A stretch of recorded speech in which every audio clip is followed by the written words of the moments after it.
You know, the funny thing is, I was coming into this episode just not actually remembering, because it's been a hot minute, what had actually happened last time.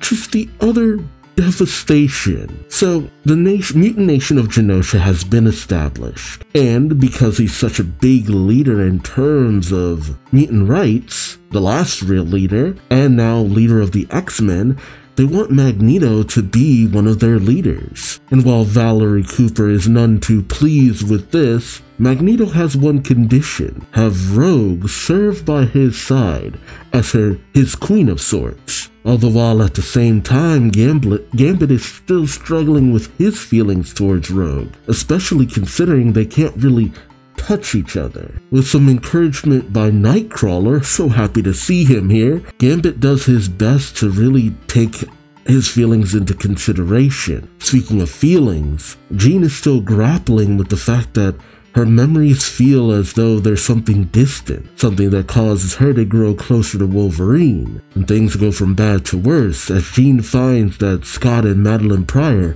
have been having psychic rendezvous. And while Jean is hurt, it's a bonding thing between her, the clone, and Scott. She's the mother of his child, a child he cared for deeply. Now that Jean is back into his life, things are so much more complicated now. So this is a really uprooted thing. And speaking of things being uprooted, when Magneto talks to Rogue about the proposal, she definitely feels some kind of way about it, but Magneto also serves as a bit of a check on any kind of action he might do. So when Rogue goes to talk to Gambit about it, she tells the tale of why she and Magneto are so close. Back when she was being trained by Mystique, she had discovered that because of his electromagnetic force field, they're able to touch and do a lot more than that. And so yes, she did fall in love with Magneto, but at the same time, she also cares for Gambit. It's just that there's so many hurdles between them that she's not sure if they'd be able to overcome this. And Gambit, he cares for Rogue. He wants to be there for her despite their limitation. And he knows that should Rogue take Magneto up on his offer, it's only a matter of time before one thing leads to another. So at the party, to celebrate everything going on, which very much feels like the Hellfire Gala currently in the comics, well, time of recording, somewhat currently, a lot of that's over now, it seems as though Rogue has accepted Magneto's proposal, but she still wants to be close to Gambit. Unfortunately, things are interrupted by a massive Sentinel attack on Genosha. People dying left, right, and center. Even Magneto is overwhelmed and seemingly killed. And as Rogue goes on to take on the massive Sentinel creature, Gambit steps in, getting impaled on one of its tendrils, but managing to use his ability to explode the massive creature, leaving Gambit seemingly dead. The rest of the X-Men who did not attend are left in shock, but the death toll is calculated. The mutant massacre of Genosha is a legendary situation, especially when it comes to the X-Men. But something of this level and caliber, seeing it is never easy. So what'll happen next? Join me as I find out, won't you? I wonder how this opening's gonna go. Da-na-na-na-na-na. Da-na-na-na-na-na. Cyclops, Jean Grey, Wolverine, Morph, Rogue, Beast, Jubilee. Oh! Nightcrawler? Aww. On the one hand, it's cool to have Nightcrawler. On the other hand, did we have to kill Gambit to get him? I wanted Nightcrawler, but at what cost? Not like this. Not like this. Cable fighting Apocalypse. Yeah. Wait, Nimrod? I know we had various appearances of him. Oh, that is Nimrod. Oh, man. Oh, yeah, you even see him fighting her. Oh, yeah, the future. Okay. Interesting. Yeah, the fight against Gladiator and his people. The Shi'ar. Oh, Professor X and Lalandra? Sometimes it's hard to tell what we're focusing on because of some of these openings. Lifedeath Part 2. Oh, space? Are we finally seeing what happened to Professor X? Because we know he shouldn't have actually been dead. Jeez. Who are the Shi'ar fighting? Is that Deathbird? Oh, the Kree. Were they able to use the Kree before? I don't know if they used the Kree before, back in the 90s. Huh. Jeez. Deathbird is right. Oh, Ronan! Pigeon. Could I see her killing Ronan? I don't know. Oh, never mind. Gladiator and his team. Oh, yeah, never mind. Yeah. Nah, as soon as Gladiator showed up. Yeah, Ronan, you don't have this. Oh man, maybe they might kill. Oh. No, yeah, just got knocked the heck out. Oh, Supreme Intelligence fled? I mean, that does sound like the Supreme Intelligence, but dang. Usually they're fighting the Skrulls. Then again, the Kree can be jerks. Oh, jeez. Yeah, Deathbird has some issues with her sister, if you couldn't tell. Is this really the time for this? Oh, Professor X is back. Oh, this race work in the mines, huh? I think this is the race I'm thinking of. I mean, there's only so many horse-like races out there. Oh boy. Oh, Lalandra, I feel like you really should not have done it like this. This is gonna cause so many problems. Whoa. That outfit. Oof, yep, this is going over about as well as I would have expected. Do they? The staff didn't really, the populace didn't really take too well to the idea of Terran. Then again, a lot of races do tend to have an issue with Earth. We do tend to cause a lot of problems. Rule the galaxy from Earth? Yeah. If he does go back to Earth, oh man. Charles Xavier returns to Earth, what would that change? Why does everyone off of Earth think he's dead? Because his healing took a whole year? My brother did almost destroy the universe, yes. It's weird that no one was messaged that Charles was still being taken care of. It's an exoskeleton that allows him to walk.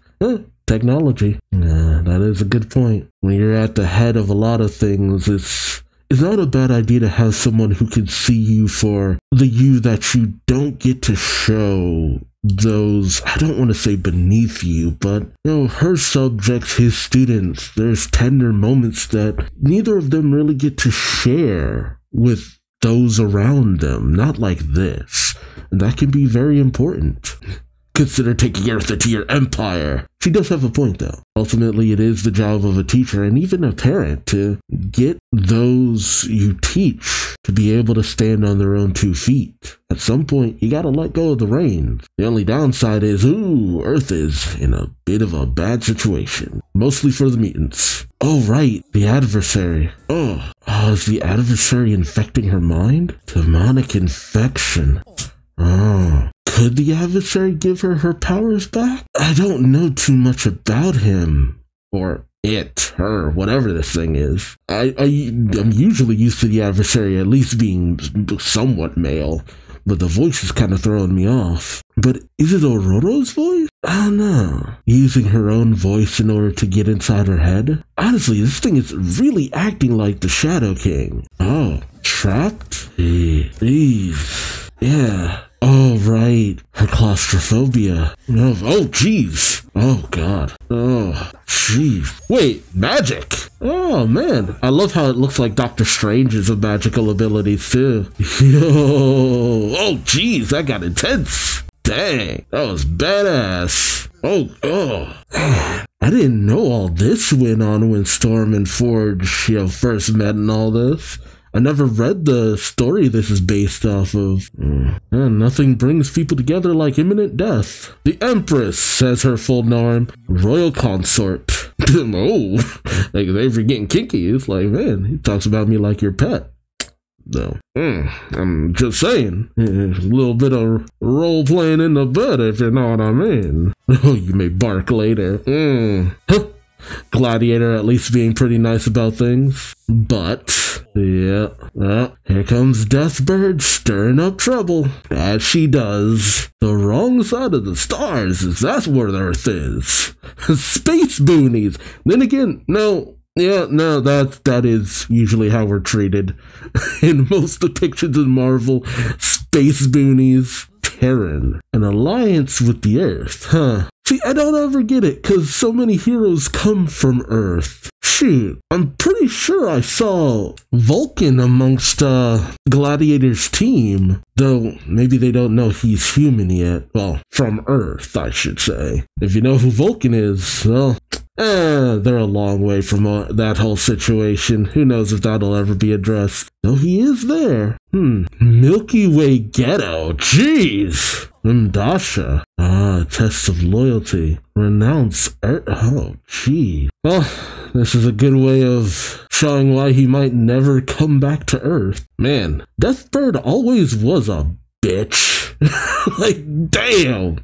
The challenge is purge all memory of Earth. Wow, that's just kind of messed up. Oh, Gladiator. Yeah, Shar and Kithri, the Shi'ar gods.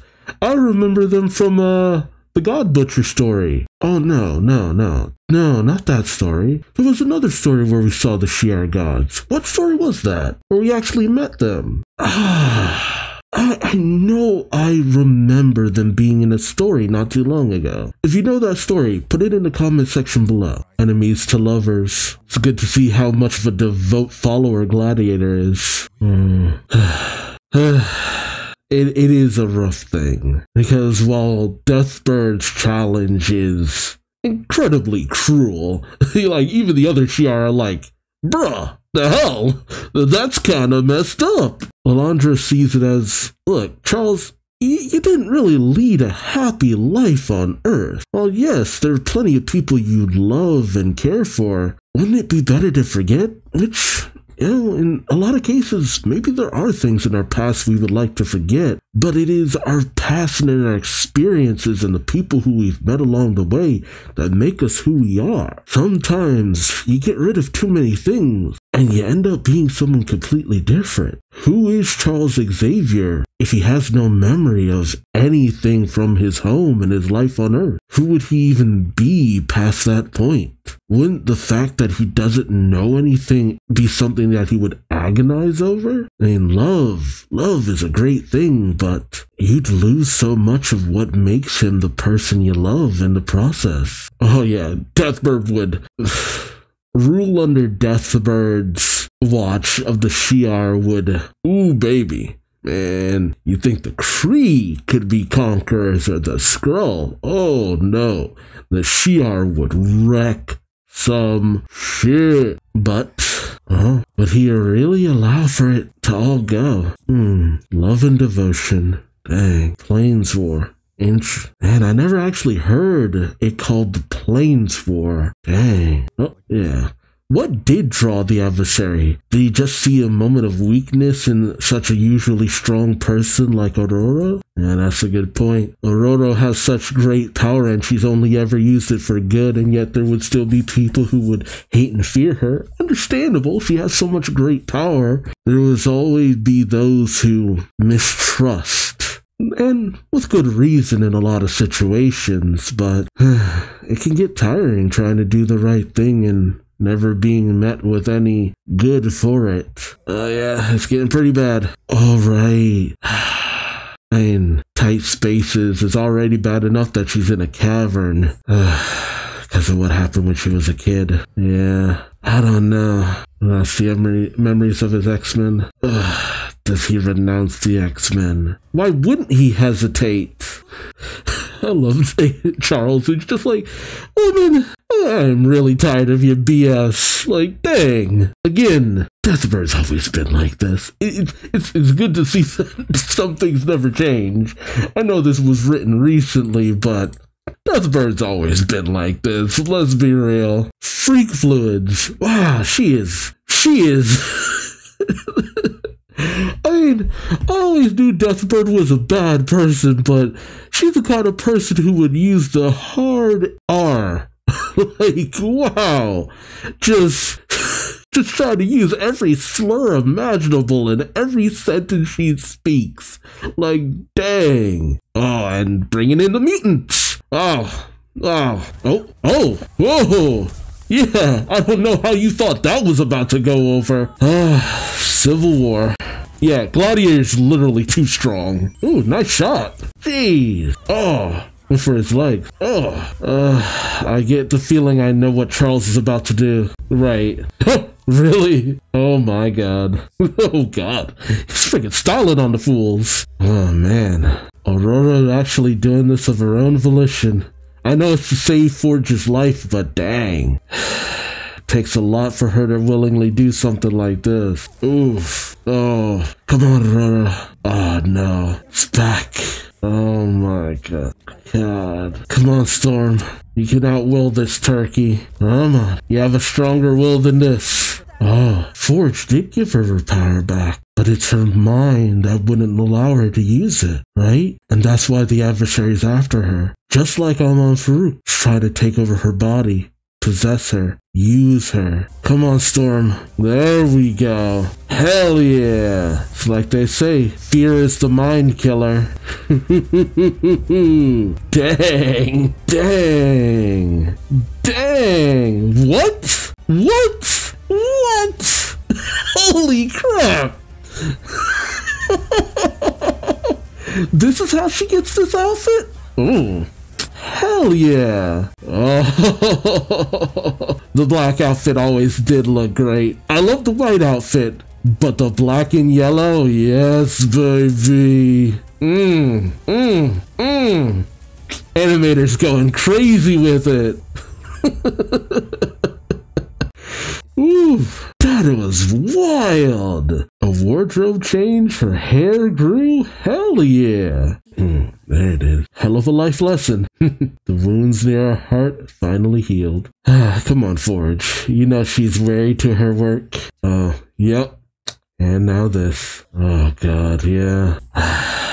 And where could all those mutants flee? They were finally able to have a place of their own. And now it's destroyed. Now they're displaced.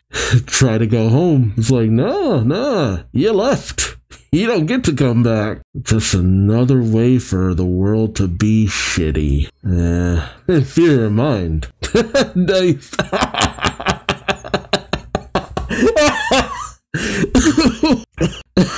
Man.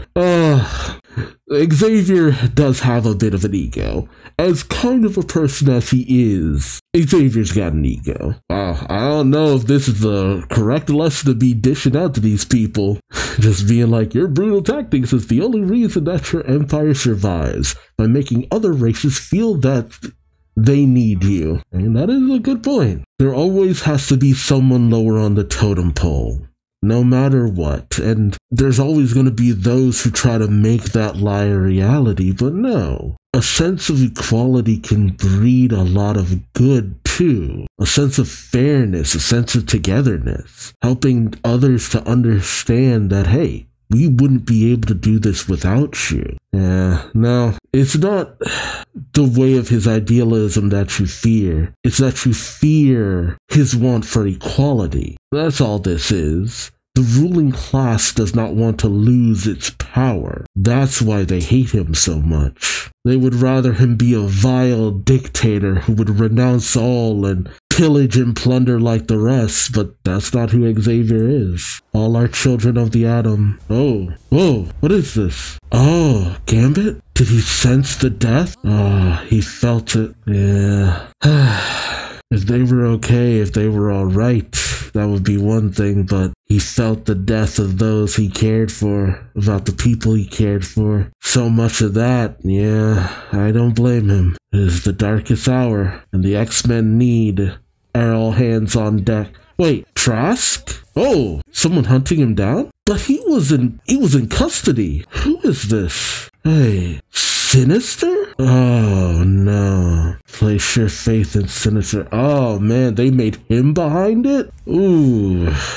Sinister's playing a lot of angles in this series. Dang. See, it's weird that they put Nightcrawler in the opening when he wasn't even in this episode. Man. We're gonna need a lot more room in the opening. Storm's coming back. Professor X is coming back.